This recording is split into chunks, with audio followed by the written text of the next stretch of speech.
एक दिन एक राजू नाम का आदमी अपने बाइक पर बैठकर जंगल से अपने गांव की ओर जा रहा था। गाड़ी चलाते चलाते वो बहुत थका हुआ था, इसलिए वह एक जगह पे रुक जाता है।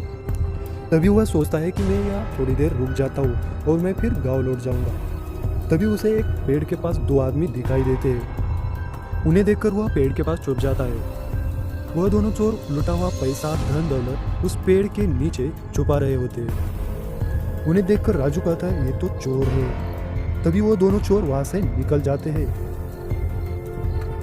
तभी राजू वहां जाता है और वहां का पैसा धन दौलत लेकर अपने घर आ जाता है और वह सोचने लगता है अब मेरे पास बहुत पैसा है, अब मैं बहुत बड़ा आदमी बन जाऊंगा। लेकिन गांव वालों को पता चला तो मुझे वो चोर कहेंगे और कहेंगे कि तुमने इतना पैसा कहाँ से लाया, तो मैं क्या करूं, ऐसे वो सोचने लगता है। एक दिन रामू अपने घर के सामने खड़ा था। तभी उसकी नज़र एक चूहे पर जाती है। वह चूहा उसके घर के सामने के पेड़ के नीचे एक बिल बना रहा था। वह अंदर जाता था और वहाँ की मिट्टी लाकर बाहर डालता था। उसे देखकर रामू के दिमाग में एक आइडिया आ जाता है और वह भी अपने घर के अंदर एक अंडरग्राउंड हाउस बना लेता है और उस हाउस के अंदर वो अपना चुराया हुआ सारा पैसा वहाँ पे रख देता है। एक दिन वह दोनों चोर फिर से जंगल में लौट जाते हैं जहाँ पर उन्होंने पैसा छुपाया था। तभी उन्हें उनका पैसा दिखाई नहीं देता। तभी वह दोनों चोर बहुत गुस्सा हो जाते हैं। उनमें से एक चोर कहता है जिसने भी हमारा पैसा चुराया होगा हम उसे छोड़ेंगे नहीं, हम अपना पैसा वापस लेकर रहेंगे। तभी उन दोनों को वहाँ पर एक गाड़ी के टायर के निशान दिखाई देते हैं। उसे देखकर वो चोर कहता है अब हमें वो आदमी मिलेगा जिसने हमारा पैसा चुराया है, हमें वह आदमी ज़रूर मिलेगा जिसने हमारा वह पैसा चुराया है। तभी वो दोनों उस टायर के निशान के पीछे चले जाते हैं और वो दोनों एक गांव में पहुंच जाते हैं। तभी उन दोनों को रामू दिखाई देता है और वह दोनों रामू के पास चले जाते हैं। रामू अपनी साइकिल की पंक्चर निकाल रहा था और वह दोनों रामू के पास जाकर कहते हैं क्या आपके गाँव में होटल है क्या जहाँ पे खाना मिलेगा? तो रामू कहता है ना, बहुत बड़ा होटल है जहाँ पे आपको खाना मिलेगा।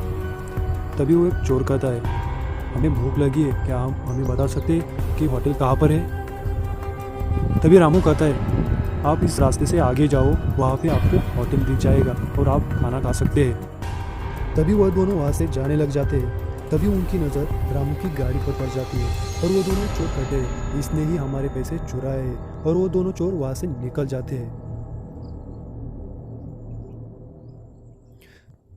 तभी रामू सोचने लगता है कि मैंने इन लोगों को कहीं तो देखा है लेकिन याद तो नहीं आ रहा है। और रामू अंडरग्राउंड हाउस में जाता है और सोचने लगता है। तभी उसे याद आता है कि ये तो वो दोनों चोर है जिसके पैसे मैंने चुराए हैं। अगर उन चोरों को पता चला कि मैंने ही उनके पैसे चुराए तो वो चोर मुझे छोड़ेंगे नहीं, मुझे कुछ तो करना ही पड़ेगा। उसी दिन वह दोनों चोर रामू के घर आ जाते हैं और रामू को पकड़कर कुर्सी पर बांध देते हैं और रामू को कहते हैं तुमने हमारा पैसा चुराया है, कहाँ पर छुपा है बता दो, नहीं तो हम तुझे छोड़ेंगे नहीं। तभी रामू कहता है कि मैंने चोरी नहीं की है, मेरा सारा घर छान लो, मेरे पास पैसे नहीं है। तभी वो दोनों चोर कहते हैं कि हमें पता है कि तुमने ही चोरी की है, तुम्हारे बाइक के निशान हमें जंगल में मिले थे। तभी रामू कहता है ठीक है। तभी वो दोनों रामू को छोड़ देते हैं और रामू उनसे कहता है कि मैंने एक अंडरग्राउंड हाउस बनाया है। घर के नीचे एक बहुत बड़ा सा दरवाज़ा होता है जिससे अंडरग्राउंड हाउस में पहुंचने के लिए एक रास्ता होता है। वो तीनों मिलकर उस अंडरग्राउंड हाउस में चले जाते हैं। तभी वो दोनों चोर अंडरग्राउंड हाउस को देखकर बहुत चौंक जाते हैं और वो इधर उधर देखने लगते हैं। तभी रामू उन दोनों चोरों से कहता है कि मैंने किसी की चोरी नहीं की, मैंने अपनी मेहनत से कमाया है, तो आप लोग वहाँ से चले जाए, नहीं तो मैं पुलिस को बता दूंगा।